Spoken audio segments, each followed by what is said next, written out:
ہمارا آج کا موضوع ہے دن بھر کرنے کے کام۔ ہماری زندگی کا ہر دن نہایت اہم دن ہے جو ہمیں زندگی میں ایک ہی بار ملتا ہے۔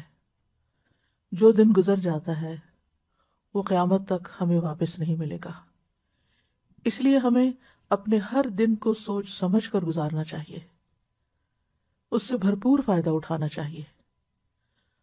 ہر دن یادگار دن ہو، ہر دن ایسا دن ہو کہ جس کے بارے میں جب ہم قیامت کے دن اپنے اعمال نامے کو دیکھیں گے تو اس وقت ہم خوش ہو جائیں۔ ہماری زندگی ایک ایک دن سے مل کر بنتی ہے، دنوں سے مل کر ہفتے بنتے ہیں، ہفتوں سے مل کر مہینے، اور پھر سال، اور پھر سالوں پر محیط زندگی، جو کہ آخرت کے مقابلے میں بہت ہی تھوڑی ہے، بہت ہی چھوٹی ہے۔ اور دراصل یہ زندگی ہماری آخرت کی کھیتی ہے۔ یہاں ہم جو کچھ بوئیں گے، جو کچھ اگائیں گے، وہی کل کو پائیں گے۔ اس لیے بھی نہایت ضروری ہے کہ ہم اچھی اچھی چیزیں یہاں، اچھے اچھے اعمال ایسے کریں کہ کل جب ہم قیامت کے دن جائیں تو واقعی اپنی کھیتی کو دیکھ کر خوش ہو جائیں۔ سورۃ الحج میں اللہ تعالیٰ فرماتے ہیں، اور اس سے ایمان بھی بڑھتا ہے، اپنے دلوں کو ایمان سے سجائیں۔ وَلَٰكِنَّ اللَّهَ حَبَّبَ إِلَيْكُمُ الْإِيمَانَ وَزَيَّنَهُ فِي قُلُوبِكُمْ۔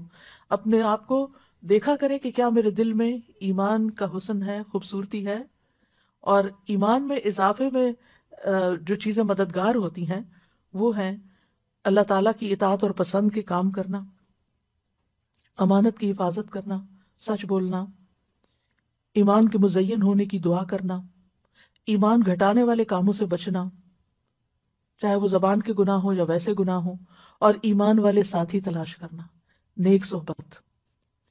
یعنی اب کووڈ کے دنوں میں آپ لوگوں سے ملنے کے لیے نہیں جا سکتے، لیکن آپ کال کر سکتے ہیں، آپ بات کر سکتے ہیں، لیکن ان لوگوں سے بات کرنے سے پرہیز کیجیے جو صرف غیبت سنانے والے ہوں، یا آپ کو صرف منفی باتیں کر کے آپ کو پریشان کرنے والے ہوں۔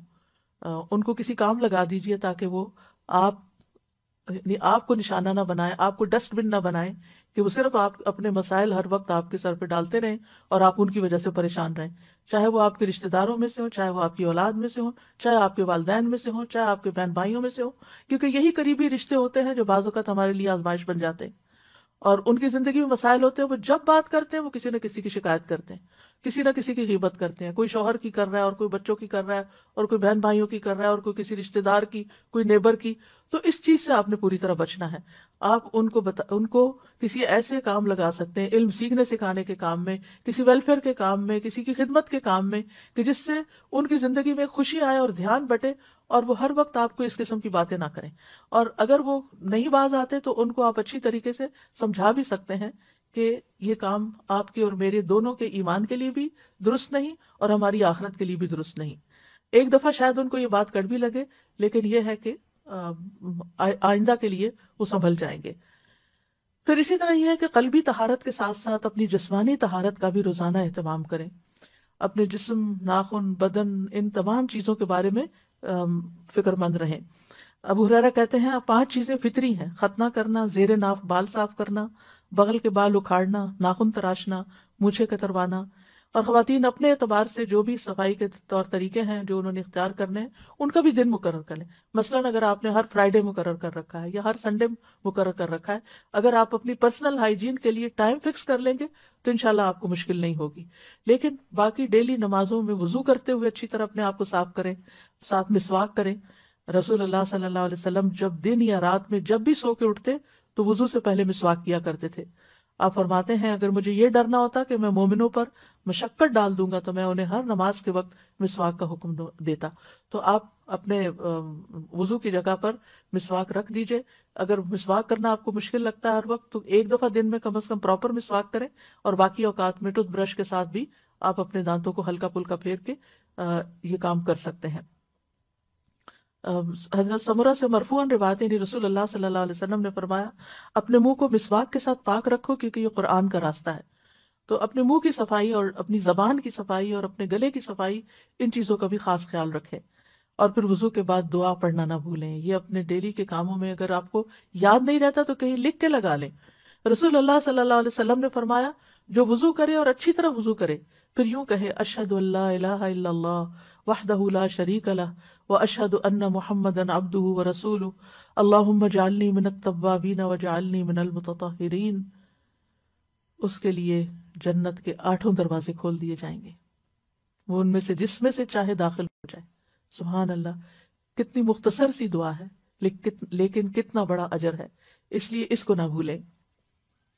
پھر اسی طرح یہ ہے کہ وضو کے بعد اگر آپ آذان سن رہے ہیں تو آذان کا جواب دینا نہ بھولیں۔ رسول اللہ صلی اللہ علیہ وسلم نے فرمایا جو شخص آذان سن کر یہ کہے یعنی اللہم رب ھذہ الدعوۃ التامہ والصلاۃ القائمہ آت محمدا الوسیلۃ والفضیلہ وابعثہ مقاما محمودا الذی وعدتہ، تو یہ قیامت کے دن نبی صلی اللہ علیہ وسلم کی اس کے لیے شفاعت جائز ہو جائے گی، لازم ہو جائے گی۔ حلت لہ شفاعتی یوم القیامہ، یعنی جو آذان کے بعد کی دعا پڑھے گا نبی صلی اللہ علیہ وسلم کی شفاعت پائے گا۔ اور اسی طرح وہ دعا کی قبولیت کا وقت ہوتا ہے، اس وقت کے لیے دعا سوچ رکھے کہ میں نے کیا دعا مانگنی۔ ایک نماز سے دوسری نماز کے بیچ میں جو چیز آپ کو بودر کرے، پریشان کرے، نیکسٹ آذان سے پہلے سوچ رکھے کہ میں نے آذان کے بعد بھی یہ دعا خاص مانگنی، لیکن اس کے بیچ میں بھی آپ مانگ سکتے ہیں، اس منع نہیں ہے۔ پھر اسی طرح یہ ہے کہ اپنی جسمانی صحت کا خیال رکھنے کے لیے صرف کھانا پینا ہی کافی نہیں ہے، بلکہ ورزش بھی ضروری ہے۔ آپ بریدنگ ایکسرسائز کریں، آپ اسٹریچز کریں، آپ واک کریں، اور اس میں 7 اذکار شامل کر لیں، یعنی اس ٹائم پر انسان اپنے اذکار مقرر کر لیں، جیسے تسبیحات ہیں، درود شریف ہے، استغفار ہے۔ واک کرتے وقت یہ سب پڑھنا بہت آسان بھی ہوتا ہے، اور واک بھی بورنگ نہیں ہوتی، وہ آسان ہو جاتی ہے۔ اور پھر اگر ایک وقت میں آپ کو زیادہ ٹائم نہیں ملتا واک کرنے کا، 2 منٹ کر لیجئے، 5 منٹ کر لیجئے، ایک تسبیح کی دیر میں کر لیجئے۔ دن میں کئی دفعہ 5 منٹ بھی اگر آپ کریں گے تو انشاءاللہ اس سے آپ کا جسم مضبوط رہے گا۔ اور پھر یہ کہ جسمانی مضبوطی کے ساتھ ساتھ اپنی جذباتی صحت کا بھی ضرور خیال رکھیں، اور جذباتی صحت کے لیے ضروری ہے کہ اللہ پر توکل ہو، اللہ سے محبت ہو، اللہ سبحانہ وتعالیٰ کے ساتھ ایک تعلق ہو، دل ہی دل میں اللہ کو پکاریں، اس کو یاد کریں، اور اس سے محبت پر خوش ہو جائیں۔ یعنی محبت جو ہے وہ انسان کو خوشی بخشتی ہے، تو جس شخص کی زندگی میں رب کی محبت آ جائے اس سے زیادہ خوش قسمت کوئی نہیں، اور اسی کو اپنا وکیل سمجھیں، اسی پر بھروسہ کریں، اسی سے دعائیں مانگیں، اسی سے لو لگائیں، اسی سے اپنے سارے شکوے شکایتیں کریں، اسی کو اپنے ساری مشکلات بتائیں اور اسی سے حل مانگیں۔ رب المشرق والمغرب لا الہ الا ہو فاتخذہ وکیلا، یہ سورۃ المزمل کی آیت ہے۔ شروع میں نبی صلی اللہ علیہ وسلم نے جب تبلیغ کا کام شروع کیا تو کیسی مشکلات پیش آئیں، لیکن آپ کو کیا بتایا گیا کہ اللہ رب العزت ہی کو اپنا وکیل بنائیں، اسی کو کارساز سمجھیں، اور اگر کہیں خوف خطرہ محسوس ہو تو اپنے آپ کو اپنے رب کی پناہ میں دیں۔ سورۃ غافر میں آتا ہے وقال موسیٰ انی عذت بربی وربکم انی عذت بربی وربکم من کل متکبر لا یؤمن بیوم الحساب۔ موسیٰ علیہ السلام کو جب فرعونیوں کا خوف ہوا تو انہوں نے کہا بے شک میں نے اپنے رب اور تمہارے رب کی پناہ لے لی، ہر اس متکبر سے جو یوم حساب پر ایمان نہیں رکھتا۔ تو جو چیز آپ کو کسی انسان کی طرف سے کوئی خوف محسوس ہو، کہیں پریشانی محسوس ہو، تو فوراً اس آیت کو پڑھ کر بلند آواز میں اپنے آپ کو تسلی دیں۔ حقیقت یہ ہے کہ قرآن مجید کے ساتھ اگر آپ کا تعلق مضبوط ہو تو آپ کو روزانہ کے مسائل کا حل اس میں ملتا ہی چلا جائے گا، اور حالات جس طرح کے بھی ہوں اللہ کی رحمت سے پر امید رہیں۔ اور اللہ کی رحمت کس کے قریب ہوتی ہے؟ محسنین کے۔ ان رحمت اللہ قریب من المحسنین۔ چاہے آپ طوفانوں کی زد میں ہو پھر بھی اللہ کی طرف رجوع کریں۔ موسیٰ علیہ السلام کی قوم آگے سمندر تھا اور پیچھے فرعون تھا، پریشان ہو گئی، تو موسیٰ علیہ السلام نے کہا قال کلا ان معی ربی سیہدینی، ہرگز نہیں، پریشانی کی بات ہی نہیں، بے شک میرے ساتھ میرا رب ہے، وہ ضرور مجھے راستہ بتائے گا۔ اسی طرح کام کاج کے دوران غور و فکر جاری رکھیں، ذکر جاری رکھیں، اللہ سے دل دل میں باتیں کرتے رہیں، دعائیں کرتے رہیں۔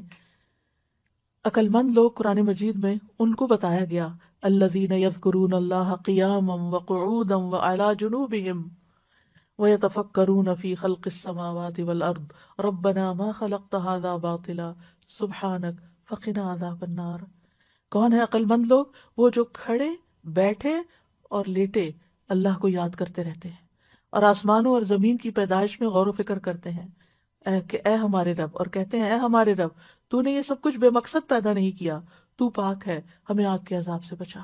اور خاص طور پر جب آپ کچن میں کام کر رہے ہوں، کوکنگ کر رہے ہوں، اس وقت روزانہ روزانہ کوشش کریں کہ آگ کے عذاب سے پناہ کی دعا کریں، کیونکہ وہاں آگ قریب ہوتی ہے تو انسان کے پھر دل سے دعا نکلتی ہے۔ یعنی اس سے بہتر موقع کوئی نہیں ہوتا کہ جب انسان آگ سے بچنے کی دعا کرے۔ تو کہنے کا مطلب یہ ہے کہ ذکر صرف مصلے پر نہیں ہوتا، ذکر چلتے پھرتے اٹھتے بیٹھتے کام کاج کرتے آپ کی زبان اللہ کے ذکر سے تر رہے، اور کیونکہ اللہ کا ذکر جو ہے کثرت سے کرنا کامیابی کا باعث ہے۔ سورۃ انفال میں آتا ہے وَاذْكُرُوا اللَّهَ كَثِيرًا لَعَلَّكُمْ تُفْلِحُونَ، اور اللہ کو بہت زیادہ یاد کرو تاکہ تم فلاح پاؤ۔ الا بذکر اللہ تطمئن القلوب، سن لو اللہ کی یاد سے دل اطمینان پاتے ہیں۔ اور سب سے افضل ذکر کیا ہے؟ لا الہ الا اللہ، خصوصاً جب دل گھبرائے تو کثرت سے پڑھے لا الہ الا اللہ۔ اس کا یہ مطلب نہیں کہ صرف ایک تسبیح کر کے رکھ دیں، اٹھتے بیٹھتے بھی لا الہ الا اللہ، اللہ اکبر، الحمدللہ، اللہ تیرا شکر ہے، سبحان اللہ، استغفر اللہ، یہ زبان پہ جاری ہوتے رہنے چاہیے تاکہ جب موت کا وقت آئے تو ذکر کرنے میں، لا الہ الا اللہ پڑھنے میں کوئی مشکل نہ ہو۔ پھر اسی طرح لا حول ولا قوت الا باللہ، رسول اللہ صلی اللہ علیہ وسلم نے حضرت ابو ہریرہ سے فرمایا لا حول ولا قوت الا باللہ زیادہ پڑھا کرو، یہ جنت کے خزانوں میں سے ایک خزانہ ہے۔ یعنی جنت میں اگر آپ کو خزانے چاہیے تو لا حول کی کثرت کر دیں، کثرت سے توبہ استغفار بھی کرنی چاہیے، کیونکہ استغفار سے رحمت کے دروازے کھلتے ہیں، دنیا کی ساری مشکلات حل ہوتی ہیں۔ اور پھر مسلسل استغفار گناہوں کو مٹاتا ہے، رزق کو کھینچ لاتا ہے، اولاد میں خیر و بھلائی ہوتی ہے، اور اللہ تعالیٰ دنیا کی نعمتیں بھی کثرت سے دیتے ہیں، جیسے کہ سورۃ نوح میں آتا ہے کہ آسمان سے بارشیں بھی برسیں گی، مال اور بیٹوں سے بھی تمہاری مدد ہوگی، اور اگر مال میں کمی ہے یا بیٹوں کی طرف سے پریشانی ہے تو وہ بھی اللہ تعالیٰ دور کرے گا، اور تمہیں باغات عطا کرے گا، تمہارے لیے نہریں جاری کر دے گا۔ پھر یہ ہے کہ دن بھر کے کاموں کو آپ آرگنائز کر کے کریں، یعنی اپنے آپ کو جتنا آپ ڈسپلن کریں گے اتنا ہی آپ کا دن زیادہ پروڈکٹیو ہوگا۔ وقت کا بہتر سے بہتر استعمال کریں۔ رسول اللہ صلی اللہ علیہ وسلم نے فرمایا دو نعمتیں ایسی ہیں جن کے بارے میں اکثر لوگ خسارے میں ہیں، ایک تندرستی اور دوسرے فراغت۔ بہت سے لوگ بہت سی چیزیں سوچتے ہیں لیکن کر نہیں پاتے، اور جب کرنے لگتے ہیں تو تھوڑی دیر میں دھیان ادھر ادھر ہو جاتا ہے اور پھر ہر چیز بکھر جاتی ہے۔ اینڈ آف دا ڈے انسان کہتا ہے میں نے تو کچھ کیا ہی نہیں، اور پریشانی پر پریشانی بڑھتی چلی جاتی ہے۔ اور چونکہ ہر انسان کی زندگی میں کوئی نہ کوئی امتحان ہوتا ہے، پریشانی ہوتی ہے، تو بعض اوقات انسان اس پریشانی میں اتنا مغلوب ہو جاتا ہے کہ جو بھی اس نے اپنے کام سوچے ہوتے ہیں وہ سارے ایک طرف رکھ کے کوئی ذہنی تفریح کا سامان کر لیتا ہے۔ اور آج کل تو بہت بڑا فتنہ ہے کہ موبائل ہمارے ہاتھ میں ہے، کوئی ڈرامہ لگا لیتا ہے اور کوئی گانا سننا شروع کر دیتا ہے، اور کوئی کسی طرح کی بھی ویڈیو دیکھ کے ایک کے بعد ایک شروع ہو جاتی ہیں، اور اس طرح جو کرنے کے کام ہے وہ سارے دھرے کے دھرے رہ جاتے ہیں۔ تو اس چیز کے بارے میں آپ نے بہت کانشیس ہونا ہے، کیونکہ انسان اگر ان چیزوں میں پڑا رہے تو چھوٹی چھوٹی پریشانیاں اس کو ڈسٹریکٹ کر سکتی ہیں، اور چھوٹی چھوٹی خوشیوں کا حصول اس کو ڈسٹریکٹ کر سکتا ہے، تو پھر انسان کا ایک دن بھی ضائع ہوا تو سمجھے اس نے بہت بڑا نقصان کیا۔ اور یہ کہانی سبھی کی ہے کسی نہ کسی طرح، اس لیے کارآمد اور نتیجہ خیز دن گزارنے کے لیے ضروری ہے نمبر 1، اپنے پورے دن میں جو کام آپ بے مقصد کرتے ہیں ان پہ غور کریں، ان کی لسٹ بنائیں کہ کون سے کام فضول کے کام ہیں جن کے بغیر بھی گزارا ہو سکتا ہے یا اس سے بہتر کام بھی ہیں۔ تو اپنے وقت کو گھٹیا کاموں میں نہیں گزاریں، بہتر کاموں میں گزاریں۔ دوسرا یہ کہ اپنے سارے دن کے کاموں کے نتائج بھی دیکھیں کہ اس کا رزلٹ کیا ہے، آؤٹ کم کیا ہے، میں نے جو اس چیز پہ اتنا وقت لگا دیا تو میں نے کیا کمایا، کیا حاصل کیا۔ بعض اوقات ہم ایسے ہی کوئی لغو سی چیز دیکھنا شروع کر دیتے ہیں اور کہتے ہیں اس میں بھی لرننگ ہے، اینڈ میں پوچھے کیا لرن کیا، کیا سیکھا، کیونکہ بہت وقت صرف ایک نفس کی خواہش ہوتی ہے جس کے پیچھے انسان چل رہا ہوتا ہے۔ پھر یہ ہے کہ نمبر 3 اپنے مقصد پر نظر رکھیں کہ میرا کسی بھی کام کے کرنے کے پیچھے مقصد کیا ہے، یہ کام میں کیوں کر رہا ہوں۔ کوئی بھی مصروفیت آپ نے جو یعنی اختیار کی ہے یا شروع کی ہے، اور اس مقصد کے راستے میں جو چیز رکاوٹ ہے اس رکاوٹ کو پہلے دور کریں، ورنہ آپ منزل پہ نہیں پہنچ سکتے۔ پھر اسی طرح یہ کہ اہم اور ضروری، چوتھی چیز یہ کہ اپنے اہم اور ضروری کاموں کو متعین کریں یہ چیزیں میری زندگی میں بہت امپورٹنٹ ہیں جنہیں میں نے کرنا ہے، اور ان کو لکھ لیں باقاعدہ. یعنی اہم ترین کاموں کو، یعنی اپنی پرائرٹی لسٹ بنائیں، اہم ترین کاموں کو لکھ لیں. جو آپ کا ٹارگٹ ہے، جو گول آپ حاصل کرنا چاہتے ہیں، اس کے لیے کیا چیز مددگار ہوگی اس کو بھی ساتھ لکھ لیں. مثلا آپ نے ایک کام لکھا کہ مجھے یہ کام کرنا ہے، چاہے آپ لکھنے کا کوئی کام ہے یا پکانے کا ہے یا کوئی صدقہ خیرات کا یا ویلفیئر کا یا جس بھی طرح کا کوئی کام ہے، یا آپ کی ڈیوٹی سے ریلیٹڈ کوئی کام ہے. تو ویسے تو سارے کام بڑے اہم لگ رہے ہوتے ہیں، لیکن اہم ترین کاموں کو ٹاپ پرائرٹی پر رکھیں کہ یہ مجھے پہلے کرنا ہے، اور کس طرح کرنا ہے وہ بھی ساتھ پلان کریں. اور پھر یہ ہے کہ جب کام شروع کریں تو پانچویں چیز یہ ہے کہ اپنے مقصد کو حاصل کرنے کے لیے فوکسڈ رہیں، کیونکہ بہت سے لوگ سب کچھ کر لیتے ہیں لیکن جب کام شروع کرتے ہیں تو اس پہ فوکس نہیں کرتے، لہٰذا کام ختم نہیں ہوتا. رکاوٹ آتی ہے تو اس کو دور کریں، سولوشن نکالیں، حل نکالیں. اور اگر ایک طریقے سے آپ کا ٹارگٹ حاصل نہیں ہوا تو کوئی دوسرا طریقہ اختیار کریں. امید کے ساتھ کام کریں، مایوس نہ ہو، کیونکہ یہ نہیں ہوتا کہ جو چیز ہم سوچیں وہ ویسے ہی ہو بھی جائے. بعض اوقات ہو جاتی ہے اور بعض اوقات نہیں بھی ہوتی. اور چھٹی بات یہ ہے کہ سستی سے بچیں اور کاموں کو لٹکائیں نہیں. اچھا بعد میں صحیح، اچھا کل صحیح، اچھا صبح صحیح. اور ساتویں بات یہ کہ جب روٹین نہیں ہوتی تو پھر بہت سے کام چھوٹ جاتے ہیں. اپنی ڈیلی روٹین سیٹ کریں. آپ سمجھیں کہ آپ کے دن کے 24 گھنٹے آپ کے پاس 24 باکسز ہیں. آپ دیکھیں کہ آپ نے ہر گھنٹے میں اس باکس کے اندر کیا ڈالا ہے. کوئی فائدے کی چیز ڈالی یا کوئی بیکار سٹفنگ کی ہے یا کوئی کوڑا کرکٹ ڈال دیا. اور قیامت کے دن جب آپ جا کے وہ باکس کھولیں گے تو آپ کو پتہ چلے گا کہ یہ گھنٹہ بھی بیکار تھا اور یہ بھی یہ میں نے کیوں کیا. اس وقت پھر پریشان ہونے کا فائدہ نہیں. تو اگر آپ امیجنری باکسز بھی بنا لیں یا آپ اپنے کسی کاغذ کو لے کے اس پہ 24 خانے ڈال کے اپنا ٹائم ٹیبل بنائیں اور ٹائم لکھ لیں، جس ٹائم سے آپ شروع کریں گے وہیں پہ جا کے ختم ہوگا. آپ شیٹ کے اوپر سارے خانے جو نیند کا ٹائم ہے اس کو آپ الگ کر لیں، اور باقی جو بیداری کے ٹائم ہے ان کو آپ لکیر لگا کے ہر گھنٹے کا کام لکھیں کہ اس گھنٹے میں مجھے کیا کرنا ہے. اگر آپ وہ لکھ لیں گے تو پھر کوشش کریں کہ اس گھنٹے میں وہی کام کریں، کوئی اور نہ کریں، الا یہ کہ کوئی بہت بڑی ایمرجنسی ہو تو پھر اس کام کو کسی اور کام کے ساتھ آپ ملا سکتے ہیں. تو جب تک آپ کی ڈیلی روٹین نہیں ہوگی، گھڑی کے ساتھ آپ نہیں چلیں گے تو آپ کا ڈے پروڈکٹیو نہیں ہوگا. بہت ضروری ہے کہ ہر چیز کے لیے وقت نکالا جائے، اپنی جسمانی ضروریات کے لیے بھی، روحانی ضروریات کے لیے بھی، ذہنی ضروریات کے لیے بھی، جذباتی ضروریات کے لیے بھی، دین کے کاموں کے لیے بھی. اور پھر اس کے لیے اپنے نفس سے جہاد کرنا ہوگا، کیونکہ ان النفس لامارۃ بالسوء، نفس تو انسان کو برائیوں پر بہت اکساتا ہے، اور نفس کے خلاف جہاد سب سے افضل جہاد ہے. نبی صلی اللہ علیہ وسلم نے فرمایا اللہ عز و جل کی ذات کی خاطر تیرا اپنے نفس اور خواہش سے جہاد کرنا افضل جہاد ہے. اور اس میں کبھی اپنی نیند کو قربان کرنا اور کبھی اپنی کسی پسندیدہ چیز کو قربان کرنا کہ نہیں اب اس چیز کا وقت نہیں. لٹرلی بہت دفعہ ایسا ہوتا ہے کہ جیسے پیاس بھی لگی ہوتی ہے یا بھوک بھی شدید لگی ہوتی ہے لیکن نہیں وقت ہوتا وہ کھانے کے لیے وقت نہیں نکلتا، کیونکہ اس سے زیادہ اہم کام کوئی اور ہوتا ہے.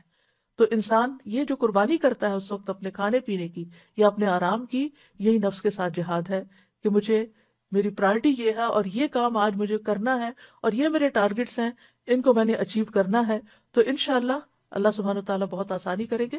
اور کچھ چیزیں آپ پھر ملٹی ٹاسکنگ میں بھی لا سکتے ہیں، دو کام اکٹھے بھی کر سکتے ہیں تاکہ آپ کا وقت بچے.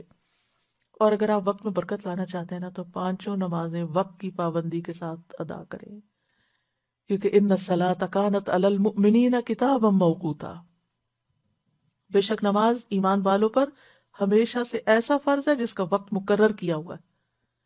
اور سب سے افضل عمل کیا ہے؟ نماز کو اس کے اول وقت پر ادا کرنا. نمازوں کے وقت کو ضائع کرنے والے کے لیے ہلاکت ہے. فویل للمصلین الذین هم عن صلاتهم ساہون. یہ کون لوگ ہیں؟ یہ وہ لوگ ہیں جو اپنے وقت کو ٹال کے نماز پڑھتے ہیں لیکن تاخیر سے پڑھتے ہیں، غیر ضروری کاموں میں زیادہ وقت لگا دیتے ہیں، نماز کی تاخیر کر دیتے ہیں اور پھر اس میں جلدی جلدی نماز پڑھ کے اٹھ جاتے ہیں. ایسی نماز کو منافق کی نماز کہا گیا. مصعب بن سعد سے روایت، انہوں نے کہا میں نے اپنے والد سے کہا اے ابا جان، آپ نے دیکھا اللہ تبارک و تعالیٰ کا یہ فرمان الذین هم عن صلاتهم ساہون، تو ہم میں سے کون ہے جو نماز میں نہیں بھولتا؟ جس کے دل میں خیال نہیں آتے. انہوں نے کہا اس کا یہ مطلب نہیں، اس آیت سے مراد وقت کا ضائع کرنا ہے کہ انسان فضول کاموں میں لگا رہے یہاں تک کہ وقت ضائع کر دے، یعنی نماز کا اصل وقت چلا جائے.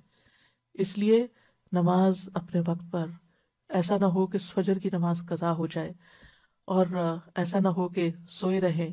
کیونکہ نبی صلی اللہ علیہ وسلم نے اپنا ایک خواب بیان کرتے ہوئے فرمایا، آپ نے خواب میں دیکھا کہ ایک شخص تھا جس کا سر پتھر سے کچلا جا رہا تھا.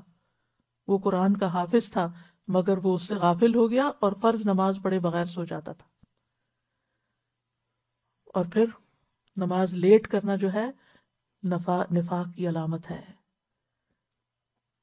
منافق سورج کو دیکھتا رہتا ہے، جب شیطان کے دو سینگوں کے درمیان وہ ہوتا ہے، یعنی غروب ہونے کے قریب ہوتا ہے، تو اٹھ کر 4 ٹھونگے مارنے لگ جاتا ہے اور ان میں اللہ کا ذکر نہیں کرتا.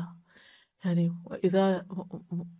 کہ جو منافقوں کے بارے میں قرآن مجید میں آتا ہے وَلَا يَأْتُونَ إِلَى الصَّلَاةِ إِلَّا وَهُمْ كُسَالَىٰ، کہ وہ نماز سستی کے ساتھ پڑھتے ہیں، سستی کر کر کے پڑھتے ہیں، دیر سے پڑھتے ہیں، تھک کے، دنیا کے کاموں سے تھک کے پھر نماز پڑھتے ہیں اور اس میں کوئی خشوع و خضوع نہیں ہوتا. نماز جو ہے قبر میں بھی ساتھ ہوگی، حفاظت کرے گی. نماز بندے کی حفاظت کرے گی، لیکن کس کی نماز؟ وہ جو اپنی نمازوں کی حفاظت کرتا ہے. وَالَّذِينَ هُمْ عَلَىٰ صَلَاتِهِمْ يُحَافِظُونَ. بندے کو جب قبر میں رکھا جاتا ہے تو وہ اور لوگ رکھ کے قبر میں دفنا کے جاتے ہیں تو جانے والوں کے زمین پہ جو جوتوں کی آواز آتی ہے وہ بھی سنتا ہے. اگر وہ مومن ہوتا ہے تو نماز اس کے سر کی طرف آ جاتی ہے، روزہ دائیں طرف، زکوٰۃ بائیں طرف، دیگر نیک کام اس کے پاؤں کی طرف آ جاتے ہیں. تو جب سر کی طرف سے فرشتہ عذاب دینے کو آتا تو نماز اس کو روک دیتی ہے، اور اسی طرح باقی نیکیاں بھی. نماز کہتی ہے میری طرف سے آنے کا راستہ نہیں ہے. اس لیے کتنا ضروری ہے کہ ہم اس نماز کی حفاظت کریں، اور مرد خاص طور پر باجماعت نماز کی حفاظت کریں.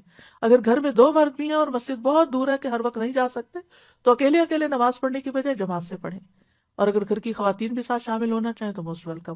اور اگر مسجد بھیج سکتے ہیں اور بچے چھوٹے ہیں، یعنی آپ خود تو نہیں جا سکتی لیکن ان کو مسجد لے جا بھی سکتی ہیں اگر آپ کے ہسبینڈ مصروف ہیں یا وہ اویلیبل نہیں ہے، تاکہ بچے مسجد کی عادت ڈالیں. اور پھر نماز کے وقت سے ذرا پہلے جائیں تاکہ نماز کی سنتیں ادا ہوں. جو شخص دن میں 12 رکعتیں ادا کرے اس کے لیے جنت میں گھر بنا دیا جاتا ہے. 2 فجر سے پہلے، 4 ظہر سے پہلے، 2 ظہر کے بعد، 2 مغرب کے بعد اور 2 عشاء کے بعد. یہ 12 رکعتیں بنتی ہیں. اور آپ دیکھیے کہ اگر ہر روز آپ کے لیے جنت میں ایک محل تیار ہو رہا ہے، ایک محل تیار ہو رہا ہے، ایک محل تیار ہو رہا ہے، سوچیے آپ نے وہاں ہمیشہ رہنا ہے. ہمیشہ ہمیشہ، موت نہیں. سوچیے کبھی دل پھٹنے کو آتا ہے جب انسان یہ سوچتا ہے. اور ہر روز ایک نئے محل میں، ہر روز ایک نئے محل میں، کیونکہ اس نے دنیا میں اتنے محلات ہر روز سنتیں پڑھ کے بنا لی ہے کہ ہر روز اس کے لیے ایک نئی نعمت ہے. یہ وہ چیزیں جن کی دنیا میں لوگ تمنا کرتے ہیں، لیکن دنیا میں یہ سب کچھ نہیں مل سکتا. دن کی 12 رکعتیں ادا کرنے میں زیادہ سے زیادہ کتنا ٹائم لگ جائے گا؟ آدھا گھنٹہ. 2 رکعتیں پڑھنے میں 4 منٹ لگتے ہیں، اور 12 کے 24 منٹ، 6 منٹ اوپر لگا لیں، آدھے گھنٹے کی بات ہے، لیکن کتنا بڑا سودا ہے آپ کا اور کتنا بڑا نفع. صرف 1 سال کے دوران جو سنت موقدہ پڑھتا ہے اور نہیں پڑھتا اس کے درمیان 4320 رکعات کا فرق ہو جاتا ہے. 1 رکعت وتر پڑھنے اور نہ پڑھنے والے کے درمیان 365 رکعت کا فرق ہو جاتا ہے. چاشت کی 2 رکعتیں پڑھنے اور نہ پڑھنے والے کے درمیان 703 رکعتوں کا فرق ہو جاتا ہے.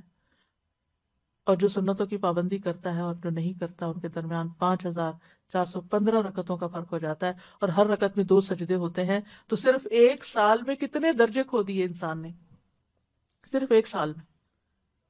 تو اگر 40 سال زندگی میں اس نے ہر روز اتنے سجدے ادا کیے تو قیامت کے دن کتنا اونچا مقام ہوگا. تو اس لیے اس کو نہ کھوئیں. شروع میں مشکل ہوگی، نفس پہ بھاری ہوگا، عادت نہیں نا تو مشکل پڑے گی. لیکن اگر آپ ایک دفعہ اللہ سے اچھی طرح دعا کریں اور بار بار کریں، ایک دفعہ نہیں، ایک دفعہ شروع کر لیں، کچھ ہی دنوں میں آپ کا دل ہی نہیں لگے گا اگر آپ نے سنت نہیں پڑھی ہوگی. اور پھر یہ کہ ہر چیز میں اللہ سبحانہ وتعالیٰ کی طرف رجوع کریں. کوئی بھی پریشانی ہو، کوئی بھی ضرورت ہو، فوراً اس کی طرف توجہ.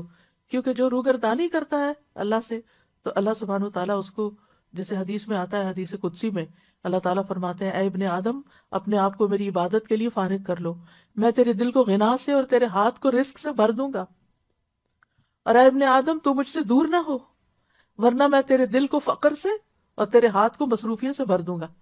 دنیا میں اتنا مصروف کرے گا اللہ کہ پھر عبادت کے لیے وقت نہیں ملے گا، اور دنیا تو یہی رہ جائے گی، جتنا مرضی سجا بنا لے، جتنی مرضی بڑھا لے۔ اور پھر یہ کہ ہر کام عبادت سمجھتے ہوئے کریں، ہر کام، جیسے کھانا پکانا، واشنگ کرنا، لانڈری کرنا، گھر کی صفائی کرنا، برتن دھونا، یہ ساری کی ساری چیزیں عبادت ہے، کیونکہ آپ دوسروں کی خدمت کر رہے ہیں، اور اس میں کبھی بھی کسی پہ احسان نہ جتائیں، نہ اپنے بچوں پہ، نہ شوہر پہ، نہ کسی اور پہ۔ اور پھر یہ کہ نیکیوں میں سبقت لے جائیں، آگے بڑھیں، یعنی جو لوگ نیک کام میں جلدی کرتے ہیں اولئک یسارعون فی الخیرات وہم لہا سابقون، جو لوگ نیک کاموں میں جلدی کرتے ہیں یہی ان میں آگے نکلنے والے ہیں۔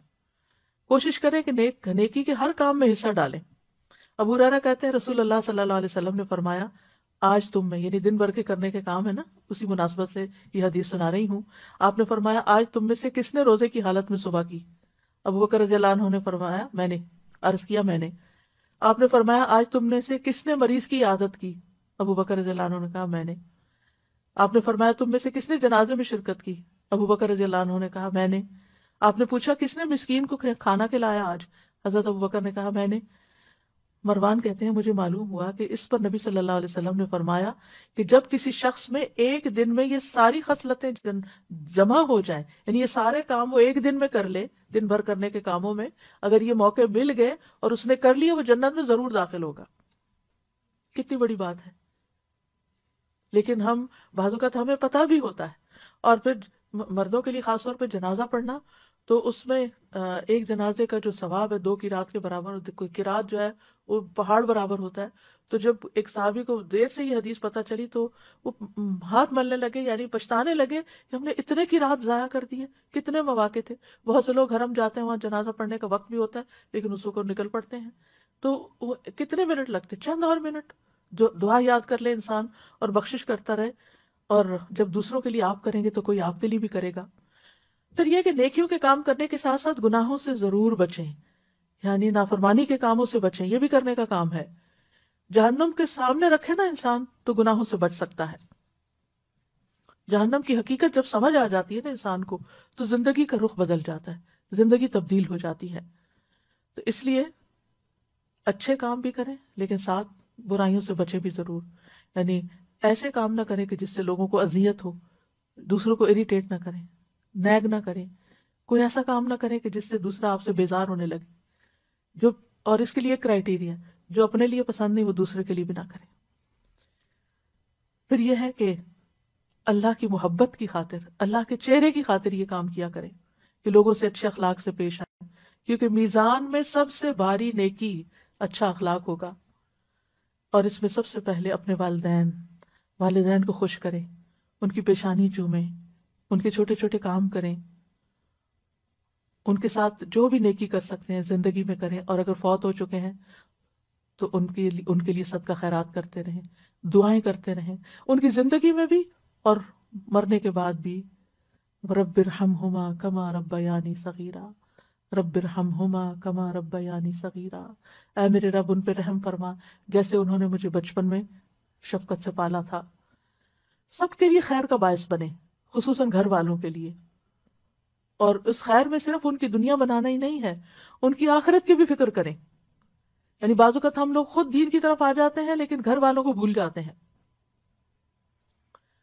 پھر اسی طرح یہ ہے کہ کسی کے سوال سے تنگ نہ ہو، چاہے بچے ہی کوئی چیز مانگ رہے ہیں یا ویسے کوئی سوال پوچھ رہے ہیں، آپ سے پوچھے جا رہے ہیں تو پریشان نہ ہو، یا کوئی اور آپ سے مسئلہ پوچھ لیتا ہے تو ڈانٹے نہیں، وَأَمَّا السَّائِلَ فَلَا تَنْهَرْ، کیونکہ بعض اوقات یہ ہوتا ہے جو والدین بزرگ گھر میں ہوں وہ ایک ہی بات بار بار پوچھتے ہیں، یا آپ کے ہسبینڈ ایک ہی چیز روز پوچھنے شروع ہو جاتے ہیں، تو اس پر آپ کو غصہ آ جاتا ہے کہ کل بھی بتایا تھا پھر آج وہی بات پوچھ رہے ہیں اب۔ تو اس لیے بہتر یہ ہے کہ اس وقت اپنے آپ کو کنٹرول کر لیں، اور یا جواباً سوال کر دیں کہ آپ کا کیا خیال ہے، آپ ذرا سوچیں، ذہن پہ زور ڈالیں، کیونکہ بعض اوقات وہ صرف بات بڑھانے کے لیے آپ سے وہی بات پوچھ لیتے ہیں جو پہلے بھی پوچھی ہوتی ہے۔ تو سوال سے تنگ نہیں ہونا، بچہ کچھ مانگ رہا ہے تو تنگ نہیں ہونا، شٹ اپ کال نہیں دینی کہ چپ ہو جاؤ تو میرا سر کھا گئے ہو میں فارغ ہو کے دوں گی، نہیں، اپنا کام روک دیں، جا کے اس کی ضرورت پوری کر دیں اور پھر آگے بڑھیں. جہاں بھی بیٹھیں، جہاں بھی کھانے کی ٹیبل پہ بھی بیٹھیں، خیر پھیلانے والے ہوں، مبارک بن جائیں. کن مبارکن اینما کنتا، جہاں بھی ہو مبارک بنے. اور وہ کیسے؟ ابن قیم کہتے ہیں آدمی کی برکت یہ ہے کہ جہاں بھی مقیم ہو خیر کی تعلیم دے، اچھی بات زبان سے نکالے، اچھی بات کریں. اسی لیے نبی صلی اللہ علیہ وسلم کھانے میں نقص نہیں نکالتے تھے کہ وہ یعنی کہ ہو سکتا ہے آپ کو پسند نہ ہو لیکن دوسرے کو بھی آپ بدمزہ کر رہے ہیں کھانے کی شکایت کر کر کے. اور بچوں کی تربیت کے لیے کھانا کھانے کا وقت بہترین وقت ہے جب آپ ان کے ساتھ بیٹھ کر آپ ان کو کوئی اچھی بات بتا سکتے، لیکن اللہ کی خاطر اس وقت ان کی کھچائی نہ شروع کر دیں کہ دن بھر کے بعد اب ہاتھ آئے ہیں. بہت سے لوگ کھانے کی میز پہ بیٹھ کے ان کا حساب کتاب شروع کر دیتے ہیں اور ان کی سارے دن کی جو کام کاج ہے ان کی محاسبہ شروع کر دیتے ہیں اور اس طرح سارے گھر والوں کا کھانا جو ہے وہ بدمزہ کر دیتے ہیں. اس سے بھی بچنا چاہیے. پھر پڑوسیوں کی خبر گیری کریں، ان کے کھانے پینے کا خیال رکھنا. نبی صلی اللہ علیہ وسلم نے فرمایا اے ابو ذر، جب تم سالن پکاؤ تو شوربہ زیادہ کر لو، پڑوسی کی خبر گیری کرو. یعنی کسی بھی طرح اپنے اپنے کلچر کے مطابق آپ پڑوسی کا، اپنے دوستوں کا خیال رکھ سکتے ہیں. مریض کی عیادت اگر جا نہ سکیں، جیسے کووڈ پیشنٹس کا آپ وزٹ نہیں کر سکتے، فون پر عیادت کر لیں، میسج کر لیں، کیونکہ یہ بھی نیکی کے کاموں میں سے ایک ہے اور آج کل یہ نیکی کمانے کا بہت موقع ہے. پھر سلام کو گھر میں بھی عام کریں، باہر بھی اور گھر میں. یعنی میک شور کہ صبح اٹھتے ہی گھر والوں کو سلام کریں، بچوں کو سلام کریں، بچے آپ کو سلام کریں. مرد گھر سے باہر گئے نماز پڑھنے کے لیے، واپس آئے سلام کریں. اگر وہ نہ کریں تو آپ سلام کریں اور حال بھی ضرور پوچھیں، کیا حال ہے آپ کا، کیسی رات گزری. بس اتنا سا جملہ ان کا دل بڑھا دے گا، اس سے محبتوں میں اضافہ ہوتا ہے. اور سلام کرنا بخشش کا باعث ہے. رسول اللہ صلی اللہ علیہ وسلم نے فرمایا بے شک بخشش کو لازم کرنے والے امور سلام کو عام کرنا اور اچھی طرح گفتگو کرنا ہے. یعنی آپ سلام کر رہے ہیں، سلامتی کی دعا دے رہے ہیں، گھر والے سلامت ہوں گے تو آپ کے بھی دل سکون میں ہوگا اور ساتھ آپ کی اپنی بخشش ہو رہی ہے. کر سلام رہے ہیں اور آپ کے گناہ معاف ہو رہے ہیں. آتے جاتے چلتے پھرتے گھر میں سلام کرتے رہیں. بچوں کو بھی خود سلام کریں کہ ان کو عادت ہو جائے. پھر گھر والوں کے کاموں میں ان کی مدد بھی کریں. اور یہ عورتوں مردوں دونوں کے لیے ہے، بڑوں کے لیے چھوٹوں کے لیے. حضرت عائشہ سے اسود نے پوچھا کہ نبی صلی اللہ علیہ وسلم اپنے گھر میں کیا کرتے تھے؟ انہوں نے کہا کہ نبی صلی اللہ علیہ وسلم اپنے گھر کا کام کاج کیا کرتے تھے اور ان کی خدمت کرتے تھے. جب نماز کا وقت ہوتا تو کام چھوڑ کر نماز کے لیے چلے جاتے. ایک اور روایت میں ہے کسی نے پوچھا کہ آپ گھر میں کیا کرتے تھے؟ کہا کہ وہ بھی انسانوں کی طرح انسان تھے. وہ اپنے کپڑوں کو صاف کرتے، بکری کا دودھ دو لیتے، اپنے کام خود کر لیتے تھے، یعنی نبی صلی اللہ علیہ وسلم. تو پھر بیٹوں کو بھی عادت ڈالنی چاہیے یا مردوں کو بھی کہ گھر والوں کے ساتھ تعاون کریں. اور اگر ان کے پاس وقت بالکل نہیں تو گھر والوں کی مدد کے لیے کچھ نہ کچھ انتظام کریں. نبی صلی اللہ علیہ وسلم نے فرمایا تم میں سے بہتر وہ ہے جو اپنے گھر والوں کے لیے بہتر ہو، اور تم سب کی نسبت میں اپنے گھر والوں کے لیے بہتر ہوں. اور اسی طرح گھر والوں پر خوش دلی سے خرچ کرنا چاہیے، خصوصاً مردوں کو جن کے اوپر نان نفقہ فرض ہے، سنت نفل نہیں ہے، فرض ہے. آدمی اپنی ذات پہ، اپنی بیوی بچوں پہ اور اپنے خادم پہ جو خرچ کرتا ہے وہ صدقہ ہوتا ہے. پھر اسی طرح یہ ہے کہ باہم گفتگو سے ماحول کو خوشگوار رکھیں. ہر وقت تلخ باتیں نہ کریں، ہر وقت گھر والوں کے استاد نہ بنے رہیں، ہر وقت انسٹرکشن نہ دیتے رہیں، کسی غلطی پر بہت زیادہ سرزنش نہ کریں. تھوڑی سی بات سے احساس دلائیں ورنہ آپ کی خاموشی بھی بہت بڑا سبق ہے. بات کرتے ہوئے یاد رکھیں کہ آپ کی ہر بات لکھی جا رہی ہے، فرشتے لکھ رہے ہیں، کرام کاتبین لکھ رہے ہیں. اور اگر آپ اپنی زبان کی حفاظت کریں گے تو نبی صلی اللہ علیہ وسلم نے اس کو خوشخبری دی ہے. فرمایا خوشخبری ہے اس کے لیے جس نے اپنی زبان پہ قابو پا لیا. قیل و قال چھوڑ دے، یعنی اس نے کہا، اس کی بات اس کی بات. آج کل چونکہ کووڈ پھیلا ہوا ہے تو گھر میں بعض اوقات کوئی ویکسین کے خلاف بات شروع کر دیتا ہے، کوئی کسی بیماری کے بارے میں، تو اس پر اچھے سے توجہ دلانی چاہیے کہ یہ لوگوں کی باتیں ہیں، اس پر صحیح علم حاصل کرنے کی ضرورت ہے. اور پھر لا یعنی گفتگو سے بچیں. اچھا اور سنائیں کیا حال ہے، پھر تھوڑی دیر کے بعد اچھا اور سنائیں کیا حال ہے. یہ جملہ بول بول کے لوگوں سے بیکار کی باتیں نہ کروائیں. رسول اللہ صلی اللہ علیہ وسلم نے فرمایا انسان کے اسلام کی خوبی یہ ہے کہ وہ بے فائدہ چیزوں کو چھوڑ دے. اور بعض اوقات وہ بے فائدہ چیزیں اذیت والی بھی بن جاتی ہیں دوسرے کے لیے. بعض اوقات ہم دوسرے کی بات کاٹ دیتے ہیں تو اس سے دوسروں کو تکلیف پہنچتی ہے. پھر یہ کہ ان چھوٹے چھوٹے گناہوں کے ازالے کے لیے کثرت سے صدقہ کریں. قرآن مجید میں آتا ہے کہ مرتے وقت یا مرنے کے بعد میت کیا چاہے گی؟ رب لولا اخرتنی الی اجل قریب فاصدق، اے میرے رب تو نے مجھے قریبی مہلت کیوں نہ دی کہ میں صدقہ کرتا۔ اہل علم کہتے ہیں میت صدقے کا اس لیے کہتی ہے کیونکہ موت کے بعد وہ صدقہ کا بہت بڑا فائدہ دیکھتی ہے کہ صدقہ کرتا تو میرے لیے آج کتنی خوشیاں ہوتی ہیں، لہٰذا کثرت سے صدقہ کریں۔ اور خواتین کو تو خصوصاً نبی صلی اللہ علیہ وسلم نے صدقے کی تلقین کی، اور اس کے لیے کوئی ضروری نہیں ہوتا کہ آپ ہر روز کو مال کا بہت بڑا پورشن صدقہ کریں، تھوڑا تھوڑا بھی کرنا، پھر کبھی کوئی کھانے کی چیز کرنا، کبھی اگر کوئی لینے والا نہیں بھی ہے تو آپ کوائن باکس رکھے گھر میں، ایسی جگہ پر اپنے روز کا صدقہ ڈالتے رہیں، اور پھر اکٹھا بھی آپ مسجد جائیں یا کہیں جائیں تو وہاں جمع کرا سکتے ہیں۔ پھر خاص طور پر فقراء اور مساکین جو آپ کے اپنے خاندان میں ہیں یا آپ کے جان پہچان کے لوگوں میں ہیں، ان کے بارے میں فکر مند ہو اور اکٹھا کر کے ان کو بھی آپ بھیج سکتے ہیں۔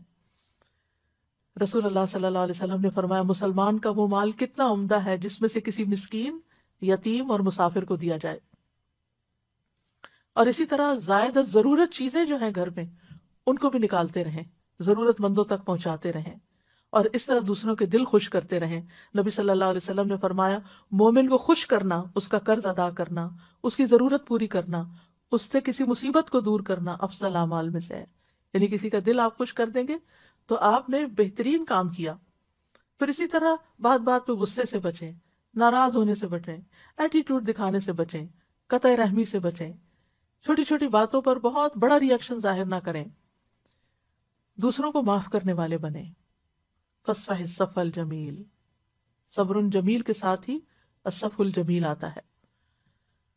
قرآن مجید میں آتا ہے ایمان والو تمہاری بیویوں اور بچوں میں سے، ازواج کا لفظ آتا ہے بیوی شوہر دونوں کے لیے ہو سکتا ہے، بعض تمہارے دشمن ہیں سو ان سے ہوشیار رہو، اور اگر تم معاف کر دو اور درگزر کرو تو بے شک اللہ بھی بے حد بخشنے والا نہایت رحم والا ہے۔ لہذا بہت ضروری ہے کہ ہم گھر والوں کی غلطیاں معاف کر کے دل صاف کرتے رہیں۔ فرمایا تمہارے مال اور تمہاری اولاد تو محض ایک آزمائش ہے، اور جو اللہ کے پاس ہے وہ بہت بڑے اجر والا ہے، واللہ عندہ اجر عظیم، اور اللہ کے پاس بہت بڑا اجر ہے۔ کسی پر ظلم کرنے سے بچیں، مظلوم کی آہ سے بچیں، مظلوم کی بد دعا عرش تک جاتی ہے، چاہے وہ آپ کا بچہ ہی کیوں نہ ہو۔ دل کی سختی سے بچیں، کیونکہ محروم ہے وہ شخص جس کی نماز میں خشوع نہیں اور وہ روتا نہیں۔ کوشش کریں دن کی کسی نہ کسی نماز میں آپ کو رونا ضرور آئے۔ پھر اسی طرح برے خیالات اور بدگمانیوں سے بچیں، خود بھی سکون میں رہیں گے، دوسروں کے لیے بھی سکون کا باعث ہوں گے۔ بدگمانیوں کو دل میں جڑ نہ پکڑنے دیں، اسی طرح آپ غیبت سے بچ سکیں گے اور بہتان تراشی سے بچ سکیں گے۔ مشکل آ جائے تو صبر اور نماز سے مدد مانگیں۔ انبیاء کا طریقہ یہ تھا کہ جب کوئی پریشانی آتی فوراً نماز کی طرف لپکتے تھے۔ پریشانی اور غم میں لا الہ الا اللہ پڑھے، یہ عرش تک جانے والا کلمہ ہے۔ دعاؤں کو لازم کر لیں، اٹھتے بیٹھتے دل میں چھوٹی سی کوئی مشکل آ گئی نا فوراً دیر اینڈ دین دعا کریں، اور تنگی کے بعد آسانی کا انتظار کریں۔ ان مع العسر یسرا فان مع العسر یسرا، کیونکہ صبر کے مدد جو ہے صبر کے ساتھ آتی ہے، تنگی کے ساتھ ہی کشادگی ہے، اور سختی کے ساتھ آسانی بھی ہے۔ اور پھر اس طرح دن میں ان چیزوں پر عمل کرتے ہوئے جب رات ہو تو آپ کا آخری کام اللہ کا ذکر ہو۔ سونے کے مسنون اذکار جو ہیں، یعنی سوتے وقت کے مسنون اذکار، ان کو پڑھنا نہ بھولیں۔ سورۃ ملک پڑھیں، سورۃ ملک عذاب قبر سے بچانے والی ہے۔ ہمیں نہیں پتا ہماری یہ رات آخری رات ہو، اور پھر انسان اپنے آپ کو اللہ کی حفاظت میں دے کر سوئے۔ اگر باوضو سو سکیں تو بہت اچھا ہے، کیونکہ جب بھی آپ کی آنکھ کھلے گی اور آپ سائڈ بھی بدلیں گے تو فرشتہ آپ کے لیے دعا کرتا رہے گا، جو اس کام پر مقرر ہو جائے گا آپ کے لیے کہ آپ کے لیے بخشش کی دعا کرے۔ تو ایک مومن کا دن پروڈکٹیو دن ہوتا ہے۔ میں نے باقی روزمرہ کی روٹین سے متعلق باتیں اس لیے نہیں کی کہ ہر ایک کے اپنے دنیا کے کام جو ہیں الگ الگ ہیں، لیکن جب آپ اپنے کاموں کا اور عبادات کا وقت مقرر کریں گے اور نیکی کے یہ کام کریں گے تو انشاءاللہ خیر ہی خیر ہوگی،